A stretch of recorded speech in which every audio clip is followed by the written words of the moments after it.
कहानी नंबर 2, विक्की और जादुई किताब। आज हम जो कहानी सुनने वाले हैं उसका नाम है विक्की और जादुई किताब। बहुत पुरानी बात है, रामपुर जिले में एक छोटा सा गांव था। उसी गांव में राजू अपने परिवार के साथ रहता था। राजू दूसरों के बागीचे में माली का काम करता था, जिससे बमुश्किल परिवार का गुजारा हो पाता था। उनके परिवार में पत्नी और 3 बच्चे थे, मीना, सोनाक्षी और विक्की। विक्की 3 बहन भाइयों में से सबसे छोटा था। तीनों भाई बहन गरीबी में पल रहे थे। हर साल की तरह इस साल भी जब छुट्टियों के बाद स्कूल शुरू हुए तो राजू ने बड़ी मुश्किल से अपने बच्चों की स्कूल की फीस भरी और बच्चों ने स्कूल जाना शुरू किया। विक्की को हर साल की तरह ही किसी अमीर घर के बच्चे की दान की हुई पुरानी स्कूल यूनिफॉर्म पहन कर जाना पड़ा था और किताबें भी रद्दी घर से पुरानी ही पढ़ने को मिली थी। स्कूल के दूसरे बच्चे उसके यूनिफॉर्म और किताबों का बहुत मजाक उड़ाते थे, लेकिन विक्की बुरा नहीं मानता था। उसे विश्वास था कि एक न एक दिन उसकी गरीबी दूर हो जाएगी। स्कूल में विक्की का एक खास दोस्त अजय था, जो हंसमुख, नेक और सीधा साधा था। एक दिन विक्की और अजय क्लास में बैठे हुए थे और आपस में बात कर रहे थे। विक्की: काश अजय कुछ ऐसा हो कि जादू हो और सारी गरीबी दूर हो जाए तो कितना अच्छा हो। अजय: देख विक्की, जादू जैसा कुछ नहीं होता। जादू से सब काम होने लग जाते तो दुनिया के लोग निकम्मे और आलसी हो जाते, उनको मेहनत करने की जरूरत ही ना होती। मेरा मतलब ये नहीं है कि लोग आलसी और कामचोर बन जाएं, पर जो लोग गरीब हैं और बीमारी से दुखी हैं, उनका जादू से भला हो जाए, उनके दुख दर्द दूर हो जाए। काश तेरा कहा सच हो जाए। इतने में विक्की के बैग से एक पुरानी किताब अपने आप नीचे गिर गई। विक्की ने उसको उठाया, खोला और देखा तो उसकी क्लास की किताब नहीं थी, वो तो कोई और ही किताब थी। विक्की सोच में पड़ गया कि ये किताब तो उसने रद्दी वाले से खरीदी ही नहीं थी, फिर उसके बैग में कैसे आ गई। वो सोचने लगा। विक्की स्कूल से घर लौट आया। रात में जब वो खाना खाने के बाद बिस्तर पर लेटा हुआ कुछ सोच रहा था कि इतने में वही किताब उसके बैग में से अपने आप गिर गई। विक्की फिर सोच में पड़ गया। उसने किताब उठाई, उसको उलट पुलट करके देखा। ये तो बहुत ही पुरानी किताब लग रही थी, जो काफी जगह से फटी हुई थी। विक्की किताब खोलता उससे पहले धीमी सी आवाज आई, विक्की। विक्की चौंक गया, पर उसे वहां आवाज देने वाला तो कोई नहीं था। फिर से आवाज आई, विक्की। उसकी हैरत का ठिकाना नहीं रहा, क्योंकि ये आवाज तो किताब में से आ रही थी। भला किताबें भी बोल सकती हैं? उसे लगा शायद ये उसके मन का वहम है, लेकिन इस बार वो किताब जोर से बोली, विक्की सुनो मेरी बात, घबराओ नहीं, ये मैं किताब ही बोल रही हूं। विक्की बुरी तरह से डर गया। उसे लगा भूत वूत का चक्कर तो नहीं है। उसने डरते हुए पूछा, किताब कैसे बोल सकती है? किताब बोली, जादू से। जादू जैसा कुछ नहीं होता, मुझे बचपन में यही समझाया गया है। जादू बिल्कुल होता है और जादुई दुनिया भी होती है, पर ये छुप के रहते हैं, इंसानों की पहुंच से बहुत दूर। अच्छा, तो तुम मुझसे क्या चाहती हो? मैंने तुम्हारा क्या बिगाड़ा है? अरे तुमने तो किसी का कुछ नहीं बिगाड़ा, तुम तो बहुत अच्छे इंसान हो। मगर तुम मेरे पास कैसे आई और क्यों? विक्की, मैं एक जादुई किताब हूँ। मुझे धरती पर अच्छे इंसान जो कि दुख तकलीफ में है, उनकी मदद करने के लिए जादू लोक से भेजा गया है। उस दिन जब तुम अपनी किताब खरीदने रद्दी घर पहुंचे, मैं वहीं थी। मैंने तुम्हारी और तुम्हारे पिताजी की आपस की बातें सुनी थी। मुझे समझ आ गया कि तुम लोग अच्छे इंसान हो, जो किस्मत के कारण गरीबी की वजह से परेशान हो।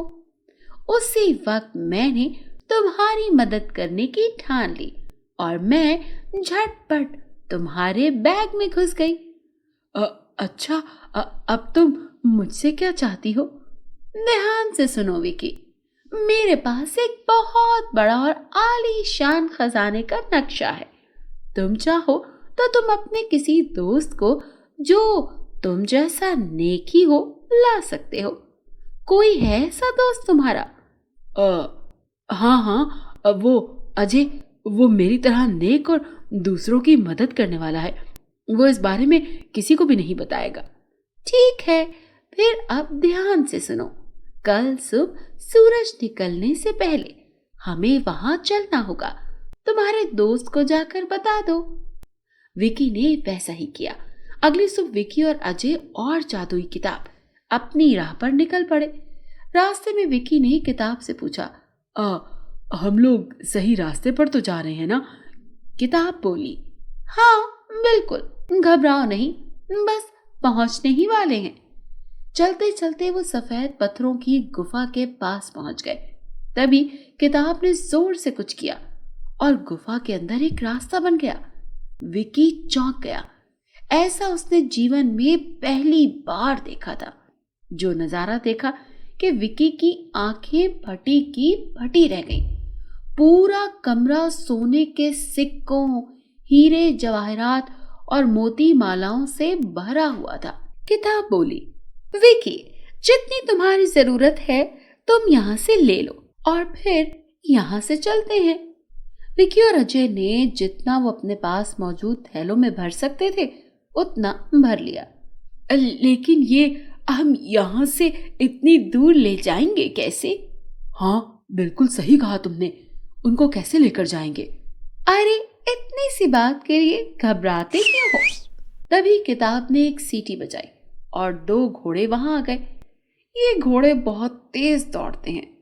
विकी खुश हो गया। दोनों ने सारा धन घोड़ों पर बांध दिया और वहां से चल पड़े।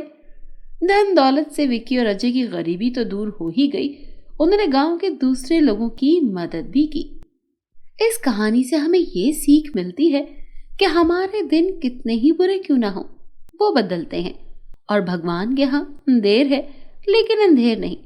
इसलिए कभी भी परेशान नहीं होना चाहिए, हमेशा कोशिश करते रहना चाहिए।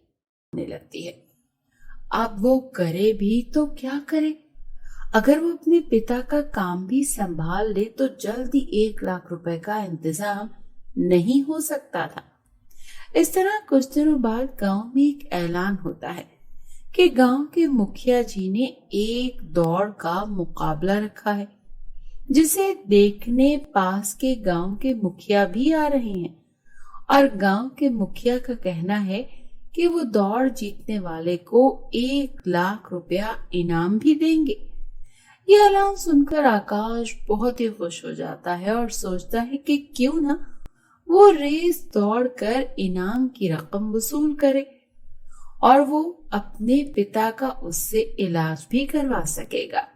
फिर वो दिन रात दौड़ने की परीक्षा करने लगता है, जिसे देखकर उसके माता पिता को इतनी शांति पड़ जाती है कि उनका बेटा कुछ करने तो लगेगा।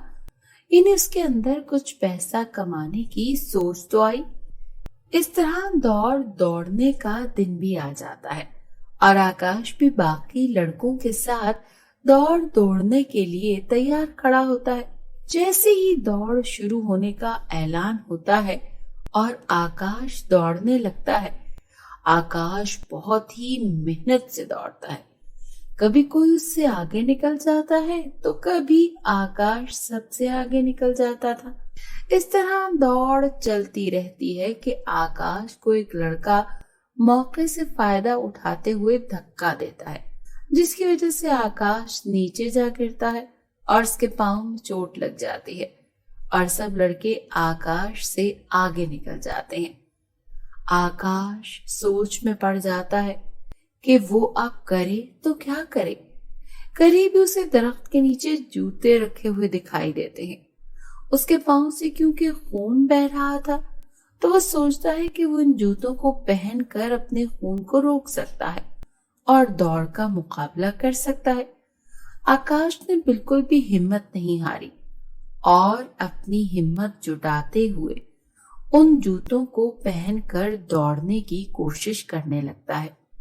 मगर उसे क्या मालूम था कि वो जूते तो जादुई जूते हैं और ऊपर वाले ने उसकी मदद के लिए ही भेजे हैं।